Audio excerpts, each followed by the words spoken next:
ಹೇ guys, ನಮಸ್ಕಾರ ಎಲ್ಲರಿಗೂ. Welcome back to our YouTube channel. So ಇವಾಗ ನಾವು ಕ್ಯಾಂಡಿಡೇಟ್ ಅಲ್ಗಾರಿದಮ್ ಮೇಲೆ ಪ್ರಾಬ್ಲಮ್ ಯಾವ ರೀತಿ ಸಾಲ್ವ್ ಮಾಡೋದು ಅಂತ ನೋಡೋಣ. ಸೊ ಫಸ್ಟಿಗೆ ಅವರು ಈ ಥರ ಕ್ವೆಶನ್ ಕೊಟ್ಟಿರ್ತಾರೆ, ನಿಮಗೆ ಅವರೇ ಟೇಬಲ್ ಕೊಟ್ಟಿರ್ತಾರೆ. ಇವಾಗ CGPA, ಇಂಟ್ರಾಕ್ಟಿವ್ನೆಸ್, ಪ್ರಾಕ್ಟಿಕಲ್ ನಾಲೆಡ್ಜ್, ಆಮೇಲೆ communication skills, interest, job offer ಅಂತ. ಸೊ ನಾವು ಆಲ್ರೆಡಿ ಯಾವ ರೀತಿ ಫೈಂಡೆಸ್ ಅಲ್ಗಾರಿದಮ್ ಇಂದ ಸ್ಪೆಸಿಫಿಕ್ ಟು ಜನರಲ್ ಯಾವ ರೀತಿ ಕನ್ವರ್ಟ್ ಮಾಡೋದು, ಫೈನಲ್ ಹೈಪೋಥೆಸಿಸ್ ಯಾವ ರೀತಿ ಕಂಡುಹಿಡಿಯೋದು ಅಂತ ನಾವು ನೋಡಿದ್ವಿ. ಸೊ ಇವಾಗ ಕ್ಯಾಂಡಿಡೇಟ್ ಅಲ್ಗಾರಿದಮಲ್ಲಿ ನಾವು ಹೆಂಗೆ ಅವ್ರ ಕ್ವೆಶನ್ ಕೇಳಿದ್ರೆ ಸಾಲ್ವ್ ಮಾಡೋದಂತ ನೋಡೋಣ. ಸೊ ಫಸ್ಟಿಗೆ ನಾವೇನು ಮಾಡಬೇಕು ಅಂತ ಅಂದರೆ, ಇದರಲ್ಲಿ ನೀವು ಬೋತ್ ಸ್ಪೆಸಿಫಿಕ್ ಮತ್ತು ಜನರಲ್ ಹೈಪೋಥೆಸಿಸ್ ಎರಡೂ ಮೇಂಟೈನ್ ಮಾಡ್ಕೊತ ನೀವು ಸಾಲ್ವ್ ಮಾಡಬೇಕು, ಓಕೆನಾ. ಸೊ ಆಮೇಲೆ ಕೆಲವೊಂದು ರೂಲ್ಸ್ಗಳಿದ್ದಾವೆ, ಅದನ್ನು ನೀವು ಹಾಗೆ ಫಾಲೋ ಮಾಡಬೇಕು, ಓಕೆನಾ. ನಾನು ಆ ಸ್ಟೆಪ್ ಬಂದಾಗ ನಾನು ಹೇಳ್ತಾ ಹೋಗ್ತೀನಿ, ಆವಾಗ ನಿಮಗೆ ಅರ್ಥ ಆಗುತ್ತೆ, ಓಕೆ.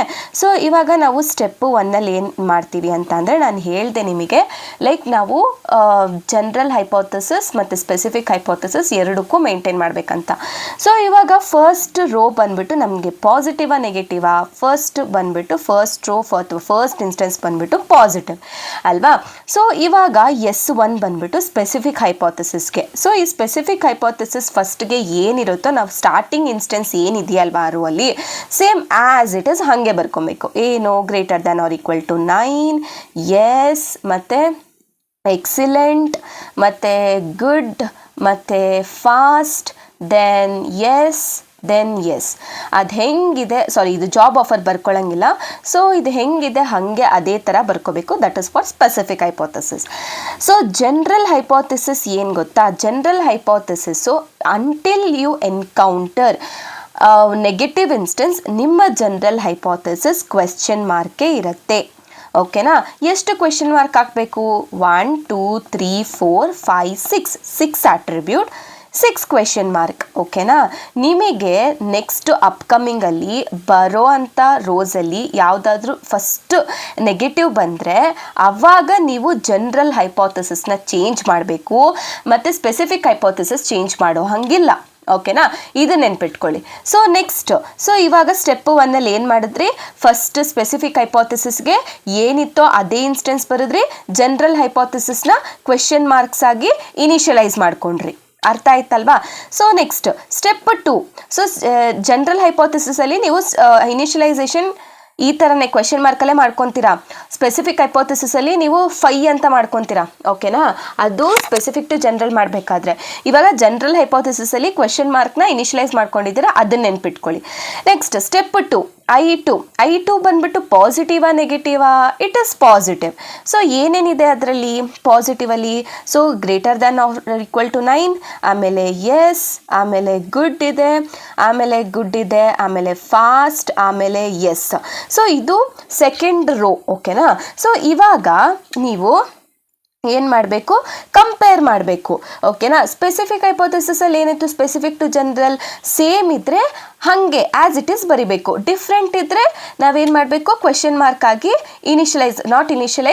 ರೀಪ್ಲೇಸ್ ಮಾಡ್ಕೊಬೇಕು, ಓಕೆನಾ.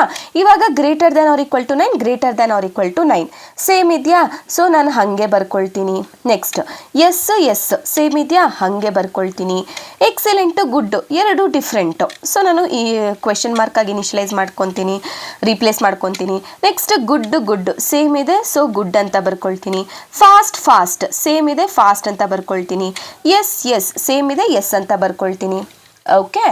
ಸೊ ನೆಕ್ಸ್ಟ್ ಬಂದ್ಬಿಟ್ಟು G2 ಅಂದರೆ ಜನರಲೈಸೇಷನ್. ಸೊ ಈ ಜನರಲೈಸೇಷನಲ್ಲಿ ಏನು ಮಾಡ್ತೀನಿ, ಇದನ್ನು ನನಗೆ ನೆಗೆಟಿವ್ ಇನ್ಸ್ಟೆನ್ಸ್ ಬಂದಿಲ್ಲ ಅಲ್ವಾ, ಇನ್ನೂ ನೆಗೆಟಿವ್ ಇನ್ಸ್ಟೆನ್ಸ್ ಬಂದಿಲ್ಲ ಅಂತ ಅಂದರೆ ನಾನು Gನ ಕ್ವೆಶನ್ ಮಾರ್ಕ್ ಆಗಿಯೇ ಉಳಿಸ್ಕೊತೀನಿ, ಓಕೆನಾ. ಸೊ ನೆಕ್ಸ್ಟ್ ಸ್ಟೆಪ್ 3ಯಲ್ಲಿ ಏನು ಮಾಡ್ತಿದ್ದೀನಿ ನಾನು, I3 ಬಂದ್ಬಿಟ್ಟು ಪಾಸಿಟಿವಾ ನೆಗೆಟಿವಾ? It is negative instance. So ಏನೇನಿದೆಯಪ್ಪ I3ಯಲ್ಲಿ? So greater than or equal to 8, no, then good, ಆಮೇಲೆ ಫಾಸ್ಟ್, ಆಮೇಲೆ ನೋ, ಓಕೆನಾ. So these are the instances, these are the attribute names of third instance.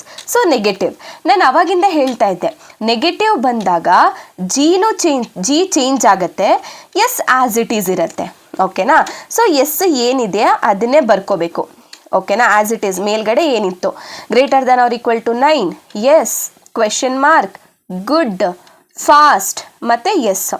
As it is ಏನಿದೆ ಅದನ್ನೇ ಬರ್ಕೊಳ್ಬೇಕು. Next ಇಲ್ಲಿ G change ಆಗುತ್ತೆ. ಸೊ ಜಿ ಹೆಂಗೆ change ಆಗುತ್ತೆ ಅಂದರೆ, ಇವಾಗ ಇದು ನೆಗೆಟಿವ್ ಇನ್ಸ್ಟೆನ್ಸ್ ಆಗಿರೋದ್ರಿಂದ ಆಗ ನೀವು ಈ ವ್ಯಾಲ್ಯೂಸ್ನ ಈ S2 ವ್ಯಾಲ್ಯೂಸ್ ಜೊತೆ ಕಂಪೇರ್ ಮಾಡಿ. ಓಕೆನಾ, ಕಂಪೇರ್ ಮಾಡಿದಾಗ ಇನ್ ಕೇಸ್ ಏನಾದರೂ ವ್ಯಾಲ್ಯೂಸ್ ಈ ನೆಗೆಟಿವ್ ಇನ್ಸ್ಟೆನ್ಸ್ ಇದ್ದಾಗ ಇನ್ ಕೇಸ್ ಏನಾದರೂ ಆಟ್ರಿಬ್ಯೂಟ್ ವ್ಯಾಲ್ಯೂಸು ಡಿಫ್ರೆಂಟ್ ಇದ್ದರೆ ಮಾತ್ರ ನೀವು ಬರ್ಕೊಳ್ಬೇಕು. ಇನ್ ಕೇಸ್ ಸೇಮ್ ಇದ್ದರೆ ನೀವು ಇಗ್ನೋರ್ ಮಾಡಬೇಕು. ಓಕೆನಾ, ಸೊ ಇವಾಗ ಫಸ್ಟಿಗೆ 8 greater than or equal to 8 greater than or equal to 9 same ಇದೆಯಾ, ಡಿಫ್ರೆಂಟ್ ಅಲ್ವಾ, ಅದರಿಂದ ನಾನು ಹಾಗೆ ಬರ್ಕೊಳ್ತೀನಿ greater than or equal to 9. So ಫಸ್ಟಿಗೆ ಕಂಪೇರ್ ಮಾಡಿದಾಗ ಅದನ್ನು ಬರ್ಕೊಂಡು ಇನ್ನು ಮಿಕ್ಕಿದ ಆಟ್ರಿಬ್ಯೂಟ್ಸಿಗೆಲ್ಲ ಏನು ಮಾಡ್ಕೊಬೇಕು, ಕ್ವೆಶನ್ ಮಾರ್ಕ್ ಆಗಿ ಇನಿಷಿಯಲೈಸ್ ಮಾಡ್ಕೊಬೇಕು. ನೆಕ್ಸ್ಟ್ ಆಟ್ರಿಬ್ಯೂಟ್ ಕಂಪೇರ್ ಮಾಡಿ, ಎಸ್ ಮತ್ತೆ ನೋ. ಓಕೆನಾ, ಇವೆರಡು ಡಿಫ್ರೆಂಟ್ ಇದೆಯಾ, ಹೌದು, ಡಿಫ್ರೆಂಟ್ ಇದ್ದರೆ ನಾನು ಏನು ಮಾಡ್ಕೋಬೇಕು, ಅದನ್ನು ಜನರಲ್ ಹೈಪೋಥೆಸಿಸಲ್ಲಿ ಬರ್ಕೋಬೇಕು. ಸೊ ಯಾವ ವ್ಯಾಲ್ಯೂಸ್ನ ರೀಪ್ಲೇಸ್ ಮಾಡ್ತೀರಾ, ಇಲ್ಲಿ ಎಷ್ಟು ಅಲ್ಲಿ ಅಂದರೆ ನೀವು ಪ್ರೀವಿಯಸ್ ರೋಸಲ್ಲಿ ಯಾವುದನ್ನು ಕಂಪೇರ್ ಮಾಡ್ತಿರ್ತೀರಲ್ಲ ಆ ವ್ಯಾಲ್ಯೂಸ್ನ ಬರ್ಕೋಬೇಕಿಲ್ಲಿ. ಓಕೆನಾ, ಸೊ ಇದನ್ನು ಕಂಪೇರ್ ಮಾಡಿದ್ರಿ, ಹೌದು ಇದು ಡಿಫ್ರೆಂಟ್ ಇದೆ. ಸೊ ಫಸ್ಟಿಗೆ ನಾನು ಇನಿಷಿಯಲೈಸ್ ರೀಪ್ಲೇಸು ಇದು ಮಾಡ್ಕೊತೀನಿ. ಅದಾದಮೇಲೆ ಡಿಫ್ರೆಂಟ್ ಇರೋದ್ರಿಂದ ಯಾವ ವ್ಯಾಲ್ಯೂಯಿಂದ ರೀಪ್ಲೇಸ್ ಮಾಡ್ತೀರಾ, ಈ ಎಸ್. ಓಕೆನಾ, ಎಸ್ ಅಂತ ಬರ್ಕೊಂಡೆ, ಮಿಕ್ಕಿದ ವ್ಯಾಲ್ಯೂಸ್ಗೆಲ್ಲ ನಾನು ಕ್ವೆಶನ್ ಮಾರ್ಕ್ ಅಂತ ರೀಪ್ಲೇಸ್ ಮಾಡ್ಕೊತೀನಿ. ಒಂದೊಂದು ಆಟ್ರಿಬ್ಯೂಟ್ ವ್ಯಾಲ್ಯೂನ ಮಾತ್ರ ಕಂಪೇರ್ ಮಾಡಿಕೊಂಡು ಒಂದು ಹೈಪೋಥೆಸಿಸ್ನ ಬರ್ಕೊಳ್ಬೇಕಾಗತ್ತೆ.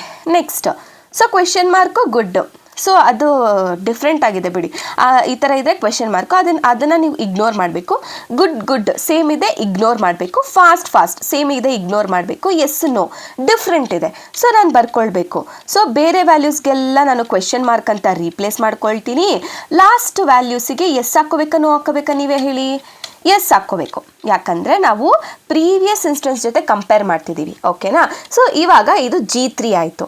ಸೊ ಇವಾಗ ಗೊತ್ತಾಯ್ತಲ್ವಾ, ನೆಗೆಟಿವ್ ಇನ್ಸ್ಟೆನ್ಸ್ ಬಂದಾಗ ಎಸ್ ಹಾಗೆ ಆ್ಯಸ್ ಇಟ್ ಈಸ್ ಇರುತ್ತೆ, ಜಿ ನಾವು ಯಾವ ರೀತಿ ಬರ್ಕೊಳ್ಬೇಕು ಅಂತ ಗೊತ್ತಾಯಿತು. ಸೊ ನೆಕ್ಸ್ಟ್ ಇವಾಗ ನಾನು ಐಟ್ರೇಷನ್ 4 ಅಂದರೆ ಸ್ಟೆಪ್ 4ಅಲ್ಲಿ ಏನು ಮಾಡಬೇಕು, ಫೋರ್ತ್ ಇನ್ಸ್ಟೆನ್ಸ್ನ ನಾವು ಚೆಕ್ ಮಾಡ್ಕೋಬೇಕು.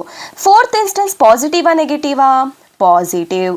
ಓಕೆ, ಪಾಸಿಟಿವ್ ಇದ್ದರೆ ಸೊ ಏನೇನು ವ್ಯಾಲ್ಯೂಸ್ ಇದೆ, greater than or equal to 9, yes ಮತ್ತು ಗುಡ್, ಆಮೇಲೆ ಸ್ಲೋ, ಆಮೇಲೆ ನೋ ಇದೆ. ಓಕೆನಾ, ಇಷ್ಟು ವ್ಯಾಲ್ಯೂಸ್ ಇದೆ. ಸೊ ಎಸ್, ಗುಡ್ ಮತ್ತು ಇನ್ನೂ ಒಂದು ಗುಡ್ ಇದೆ, ಆಮೇಲೆ ಸ್ಲೋ, ನೋ. ಓಕೆ, ಇದು ಪಾಸಿಟಿವ್ ಇದೆ. ಸೊ ಪಾಸಿಟಿವ್ ಇದ್ದಾಗ ಎಸ್ಸು ಚೇಂಜ್ ಆಗುತ್ತೆ, ಜಿನೂ ಚೇಂಜ್ ಆಗುತ್ತೆ. ಒಂದು ಸತಿ ಜಿ ಚೇಂಜ್ ಆಗಕ್ಕೆ ಸ್ಟಾರ್ಟ್ ಆದರೆ ನೆಕ್ಸ್ಟು ಪಾಸಿಟಿವ್ ಆದರೂ ನೆಗೆಟಿವ್ ಆದರೂ ಸೊ ಜಿ ಚೇಂಜ್ ಆಗ್ತಾ ಹೋಗುತ್ತೆ. ಸೊ ಪಾಸಿಟಿವ್ ಇದ್ದಾಗ ಮಾಮೂಲಿ ಎಸ್ ಚೇಂಜ್ ಆಗ್ತಿತ್ತು. ಸೊ S4 ಏನಾಗುತ್ತೆ ಅಂತ ಅಂದರೆ S3 ಜೊತೆ ಕಂಪೇರ್ ಮಾಡಬೇಕು. ಓಕೆನಾ, ಇವಾಗ S3 ಜೊತೆ ಕಂಪೇರ್ ಮಾಡ್ತೀನಿ. ಸೊ ಇವಾಗ greater than or equal to 9 greater than or equal to 9 same ಇದೆಯಾ, ಬರ್ಕೊಳ್ತೀನಿ. ಆಮೇಲೆ ಎಸ್ ಸೇಮ್ ಇದೆಯಾ, ಬರ್ಕೊಳ್ತೀನಿ. ಮತ್ತು ಗುಡ್ ಮತ್ತು ಕ್ವೆಶ್ಚನ್ ಮಾರ್ಕು. ಇದೇನು ಮಾಡಬೇಕು, ಕ್ವೆಶ್ಚನ್ ಮಾರ್ಕ್ ಜೊತೆ ಯಾವುದೇ ಕಂಪ್ಯಾರಿಸನ್ ಇದ್ರೂ ಕ್ವೆಶ್ಚನ್ ಮಾರ್ಕು. ಗುಡ್ ಸೇಮ್ ಇದೆಯಾ, ಹೌದು, ಬರ್ಕೊಳ್ತೀನಿ. ಫಾಸ್ಟ್ ಸ್ಲೋ ಡಿಫ್ರೆಂಟ್ ಇದೆ, ಕ್ವೆಶ್ಚನ್ ಮಾರ್ಕ್ ಹಾಕ್ಕೊಳ್ತೀನಿ. ಎಸ್ ನೋ ಡಿಫ್ರೆಂಟ್ ಇದೆ, ಕ್ವೆಶ್ಚನ್ ಮಾರ್ಕ್ ಹಾಕ್ಕೊಳ್ತೀನಿ. ಓಕೆ, ಇವಾಗ S4 ಆಯಿತು. ಸೊ ಇವಾಗ G4 ಯಾವ ರೀತಿ ಬರ್ಕೊಳ್ತೀರಾ, G4 ಬಂದುಬಿಟ್ಟು ಇವಾಗ ಪಾಸಿಟಿವ್ ಇನ್ಸ್ಟೆನ್ಸಿಗೆ ಬೇರೆ ರೂಲ್ಸ್ ಇದೆ. ಸೊ ನೆಗೆಟಿವ್ ಇನ್ಸ್ಟೆನ್ಸಲ್ಲಿ ನೀವೇನು ಮಾಡಿದ್ರಿ, ಇನ್ಸ್ಟೆನ್ಸಸ್ ಏನಾದರೂ ಡಿಫ್ರೆಂಟ್ ಇದ್ದರೆ ಮಾತ್ರ ಬರ್ಕೊಳ್ತಾ ಇದ್ರಿ. ಪಾಸಿಟಿವಲ್ಲಿ ಏನು ಮಾಡಬೇಕು ಅಂದರೆ ಇನ್ಸ್ಟೆನ್ಸಸ್ನ ಕಂಪೇರ್ ಮಾಡ್ಕೋಬೇಕು. ಲಾಸ್ಟ್ G3ಗೆ ನಿಮ್ಮ ಇನ್ಸ್ಟೆನ್ಸ್ನ ಕಂಪೇರ್ ಮಾಡಬೇಕು. ಸೊ ಇನ್ ಕೇಸ್ ಏನಾದರೂ ಸೇಮ್ ಇದ್ದರೆ ಅದನ್ನು ಬರ್ಕೊಳ್ಬೇಕು. ಓಕೆನಾ, ಸೊ ಇವಾಗ ಈ 3 ಇನ್ಸ್ಟೆನ್ಸಸ್ ಅಂದರೆ ಈ 3 ಹೈಪೋಥೆಸಿಸ್ ಇದೆಯಲ್ವಾ, ಈ 3 ಹೈಪೋಥೆಸಿಸ್ನ ನೀವು ಈ ಒಂದು ರೋ ಜೊತೆ ಕಂಪೇರ್ ಮಾಡ್ಕೊಳ್ಬೇಕು. ಇವಾಗ greater than or equal to 9 ಇದೆ, ಇಲ್ಲಿ greater than or equal to 9 ಇದೆ, ಸೇಮ್ ಇದೆ, ನಾನು ಅದನ್ನು ಆ್ಯಸ್ ಇಟ್ ಈಸ್ ಹಂಗೆ ಬರ್ಕೊಳ್ತೀನಿ. Okay, question mark. ಆಮೇಲೆ ಇಲ್ಲಿ ಎಸ್ ಇದೆ, ನಾವು ಸೆಕೆಂಡ್ ಇನ್ಸ್ಟೆನ್ಸು ಕೂಡ ಇಲ್ಲಿ ಎಸ್ ಇದೆ. ಓಕೆನಾ, ಸೊ ಇಲ್ಲಿ ಸೆಕೆಂಡ್ ಇನ್ಸ್ಟೆನ್ಸ್ ಎಸ್ ಇರೋದ್ರಿಂದ ಸೇಮ್ ಇರೋದ್ರಿಂದ ನಾನು ಬರ್ಕೊಳ್ತೀನಿ. So question mark, yes, question mark. Okay, last ಹೈಪೋಥೆಸಿಸಲ್ಲಿ ನೋಡಿ ಇಲ್ಲಿ ಎಸ್ ಇದೆ, ಇಲ್ಲಿ ನೋ ಇದೆ. ನಾನೇನು ಹೇಳಿದೆ, ಸೇಮ್ ಇದ್ದರೆ ಮಾತ್ರ ನೀವೇನು ಮಾಡಬೇಕು, ಇಲ್ಲಿ ಬರ್ಕೊಳ್ಬೇಕು. ಇಲ್ಲಿ ಎಸ್ ಇದೆ, ಇಲ್ಲಿ ನೋ ಇದೆ. ಸೊ ಈ ಹೈಪೋಥೆಸಿಸ್ನ ನಾನು ಈ ಒಂದು ಐಟ್ರೇಷನಲ್ಲಿ ಬರ್ಕೊಳ್ಳೋದಿಲ್ಲ. ಓಕೆನಾ, ಅರ್ಥ ಆಯ್ತಲ್ವಾ? ಸೊ ಫಸ್ಟ್ ಇದ್ರ ಜೊತೆ ಕಂಪೇರ್ ಮಾಡಿ. ನಾನು ಅವಾಗೆ ಇದ್ರ ಜೊತೆ ಕಂಪೇರ್ ಮಾಡಿದ್ರೆ ಆ್ಯಕ್ಚುಲಿ ಇದ್ರ ಜೊತೆ ಕಂಪೇರ್ ಮಾಡ್ಬೇಕು ನೀವು. So greater than first instance greater than or equal to 9 ಇದೆಯಾ, ಸೆಕೆಂಡ್ ಇನ್ಸ್ಟೆನ್ಸ್ ಎಸ್ ಇದೆಯಾ, ಎಸ್ ಇದೆ. ಸೊ ನಾನು ಅದಕ್ಕೆ ನಾನು ಜಿ ಅಲ್ಲಿ ಬರ್ಕೊಂಡೆ. ಸೊ ನೆಕ್ಸ್ಟ್ ಗುಡ್ ಎಲ್ಲಾದರೂ ಇದೆಯಾ, ಇಲ್ಲ. ಸ್ಲೋ ಇದೆಯಾ, ಇಲ್ಲ. ಗುಡ್ ಇದೆಯಾ, ಇಲ್ಲ. ಸೊ ಲಾಸ್ಟ್ ಇನ್ಸ್ಟೆನ್ಸಲ್ಲಿ ಏನೋ ಕಂಪ್ಯಾರಿಸನ್ ಇದೆ, ಬಟ್ ಎರಡೂ ಡಿಫ್ರೆಂಟ್ ಆಗಿರೋದ್ರಿಂದ ನಾನು ಬರ್ಕೊಂಡಿಲ್ಲ. ಓಕೆನಾ, ಅರ್ಥ ಆಯ್ತಲ್ವಾ ಯಾವ ರೀತಿ ಮಾಡಬೇಕಂತ? ಸೊ ಇವಾಗ I4. ಸೊ ಇವಾಗ ಫೈನಲ್ ಹೈಪೋಥೆಸಿಸ್ ಬರಿಬೇಕು. ಸ್ಟೆಪ್ 5ಅಲ್ಲಿ ನಾವು ಫೈನಲ್ ಹೈಪೋಥೆಸಿಸ್ ಹೆಂಗೆ ಬರೀದಂದರೆ, ಇವಾಗ 4 ರೋಸು ನಾವು ಪ್ರೋಸೆಸ್ ಮಾಡಿದ್ರಿ, ಐಟ್ರೇಷನ್ಸ್ ಆಯಿತು. ಸೊ ಇವಾಗ ಫಿಫ್ತ್ ಸ್ಟೆಪ್ಪಲ್ಲಿ ಏನು ಮಾಡಬೇಕಂದ್ರೆ ಫೈನಲ್ ಹೈಪೋಥೆಸಿಸ್ ಬರಿಬೇಕು. ಹೆಂಗೆ ಬರಿತೀರಾ ಅಂತ ಅಂದರೆ, ಇವಾಗ ನಮಗೆ S4ಅಲ್ಲಿ ಏನಿದೆಯಪ್ಪ, so greater than or equal to 9, yes ಮತ್ತು ಗುಡ್ ಇದಿದೆ. ನಾನು ಏನು ಮಾಡ್ತೀನಿ, ಫಸ್ಟಿಗೆ ಗುಡ್ನ ರಿಮೂವ್ ಮಾಡ್ತೀನಿ, ಒಂದು ಹೈಪೋಥೆಸಿಸ್ ಬರಿತೀನಿ. ಸೊ ಗುಡ್ ರಿಮೂವ್ ಮಾಡಿದೆ. ಸೊ ಎಸ್ ಮತ್ತು ಕ್ವೆಶ್ಚನ್ ಮಾರ್ಕು, ಮತ್ತು ಇಲ್ಲೂ ಕ್ವೆಶ್ಚನ್ ಮಾರ್ಕು ಮತ್ತು ಕ್ವೆಶ್ಚನ್ ಮಾರ್ಕ್. ನೆಕ್ಸ್ಟ್ ಏನು ಮಾಡ್ತೀನಿ, ಎಸ್ನ ರಿಮೂವ್ ಮಾಡ್ತೀನಿ. Greater than or equal to 9, good ಎಲ್ಲ ಹಾಗೆ ಇರುತ್ತೆ. ಎಸ್ನ ರೀಪ್ಲೇಸ್ ಮಾಡ್ಕೊತೀನಿ. ಸೊ ಇಲ್ಲಿ ಗುಡ್ ಇದೆ. Next question mark. ನೆಕ್ಸ್ಟ್ ಹೈಪೋಥೆಸಿಸಲ್ಲಿ greater than or equal to 9ನ ರಿಮೂವ್ ಮಾಡ್ಕೊಳ್ತೀನಿ. ಸೊ ಎಸ್ ಹಂಗೆ ಬರಿತೀನಿ. ಸೊ ಇಲ್ಲಿ ಕ್ವೆಶ್ಚನ್ ಮಾರ್ಕು, ಇಲ್ಲಿ ಗುಡ್ ಹಾಗೆ ಬರಿತೀನಿ. So question mark. ಸೊ ಇದು ನಮ್ಮ ಫೈನಲ್ ಹೈಪೋಥೆಸಿಸ್ ಆಗಿರುತ್ತೆ. ಓಕೆ, ಸೊ ಈ ರೀತಿ ನಮ್ಮ ಕ್ಯಾಂಡಿಡೇಟ್ ಅಲ್ಗಾರಿದಮ್ನ ಸಾಲ್ವ್ ಮಾಡೋದು. ಓಕೆನಾ, ಅರ್ಥ ಆಯ್ತಲ್ವಾ? ಏನಾದರೂ ಡೌಟ್ಸ್ ಇದೆ ಕಮೆಂಟ್ ಬಾಕ್ಸಲ್ಲಿ ಕಮೆಂಟ್ ಮಾಡಿ ಅಷ್ಟೇ. ಓಕೆನಾ, ಸೊ ಹೆಸಿಟೇಟ್ ಮಾಡ್ಕೊಳ್ಳೋಕೆ ಹೋಗಬೇಡಿ. ಅರ್ಥ ಆಗಿಲ್ಲ ಅಂದರೆ ಕೇಳಿ. ಓಕೆನಾ, ನಾನು ಅವಾಗೆ ನಿಮಗೆ ಒಂದೇ ಏನಂದರೆ, ನಾನು ಇಲ್ಲಿಟ್ಕೊಂಡು ನಿಮಗೆ ಕಂಪೇರ್ ಮಾಡಿದೆ. ಈ ಒಂದು ವ್ಯಾಲ್ಯೂಸ್ನ ಇಲ್ಲಿ ಕಂಪೇರ್ ಮಾಡ್ಕೊಳ್ಳಿ. ಓಕೆನಾ, ಅದೊಂದು ನೋಡ್ಕೊಳ್ಳಿ, ಕರೆಕ್ಟಾಗಿದೆ, ಇನ್ನೆಲ್ಲ ಅರ್ಥ ಆಗುತ್ತೆ. ಓಕೆನಾ, ಸೊ ಥ್ಯಾಂಕ್ ಯು.